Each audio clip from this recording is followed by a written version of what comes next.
TTD EO Anil Kumar Singhal Srisailam chairman Pothugunta Ramesh Naidu కలిశారు.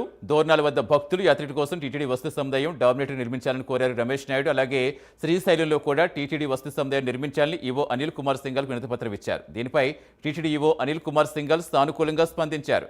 TTD తరపున board member Bhanuprakash రెడ్డిని శ్రీశైలం వెళ్లి ఎన్ని గదులు అవసరమవుతాయో పరిశీలించి టీటీడీ పాలక మండలికి తెలపాలని ఆదేశించినట్టుగా తెలిపారు.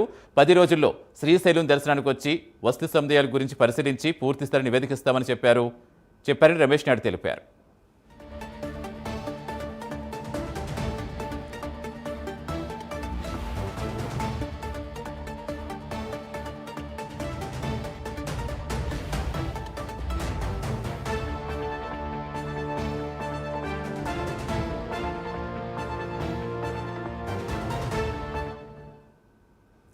TTD EO Anil Kumar Singhal Srisailam chairman Pothugunta Ramesh Naidu కలిశారు. దోర్నాల వద్ద భక్తులు యాత్రికుల కోసం టీటీడీ వస్తు సముదాయం డామినేటర్ నిర్మించాలని కోరారు రమేష్ నాయుడు. అలాగే శ్రీశైలంలో కూడా టీటీడీ వస్తు సముదాయం నిర్మించాలని ఈవో అనిల్ కుమార్ సింఘాల్ను కలిసి వినతిపత్రం ఇచ్చారు.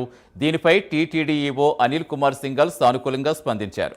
టీటీడీ తరపున బోర్డు మెంబర్ భానుప్రకాష్ రెడ్డిని శ్రీశైలం వెళ్లి ఎన్ని గదులు అవసరమవుతాయో పరిశీలించి టీటీడీ పాలక మండలికి తెలపాలని ఆదేశించినట్టుగా తెలిపారు. 10 రోజుల్లో శ్రీశైలం దర్శనానికి వచ్చి వస్తు సముదాయాల గురించి పరిశీలించి పూర్తి స్థాయి నివేదిక ఇస్తామని చెప్పారని రమేష్ నాయుడు తెలిపారు.